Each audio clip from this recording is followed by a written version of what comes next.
तुम्ही कधी उकळत्या पाण्यात स्वतःचा चेहरा बघायचा प्रयत्न केला आहे का? तुम्ही म्हणाल की हे कसं शक्य आहे? उकळत्या पाण्यातून आधीच वाफा आणि बुडबुडे येत असतात, त्यामुळे आपण कितीही प्रयत्न केला तरी आपला चेहरा अस्पष्ट किंवा धूसर दिसेल.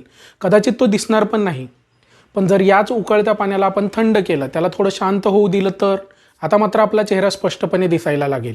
उकळत्या पाण्यासारखंच आपल्या मनात सुद्धा जेव्हा राग, फ्रस्ट्रेशन किंवा कुठल्या तरी गोष्टीची भयंकर काळजी वाटणं अशी भावनिक उलथापालथ सुरू असते, तेव्हा आपण नीटपणे विचार करू शकत नाही. आपल्याला जे काही मांडायचं आहे ते स्पष्टपणे आपण बोलू शकत नाही आणि त्यामुळे योग्य निर्णयसुद्धा आपण घेऊ शकत नाही. अशा वेळी परिस्थिती आपल्या हाताबाहेर जाण्याआधीच आपण थोडा पॉज घेतला, स्वतःला थोडं शांत आणि रिलॅक्स व्हायला वेळ दिला तर मात्र चित्र वेगळं असू शकतं. जेवढं आपलं डोकं शांत तेवढ्याच चौकसपणे आपण जगाकडे बघू शकू. वेगवेगळ्या शक्यता पडताळून बघितल्यामुळं आपल्या विचारांमध्ये जास्त स्पष्टता सुद्धा आलेली असेल. आणि म्हणूनच कधीही भावनेच्या भरात कोणताही महत्त्वाचा निर्णय न घेता थोडं थांबून वातावरण शांत झाल्यावरच पुढे जाण्यात शहाणपणा आहे. हा रील जर तुम्हाला आवडला असेल तर जास्तीत जास्त लोकांपर्यंत शेअर करायला विसरू नका. धन्यवाद.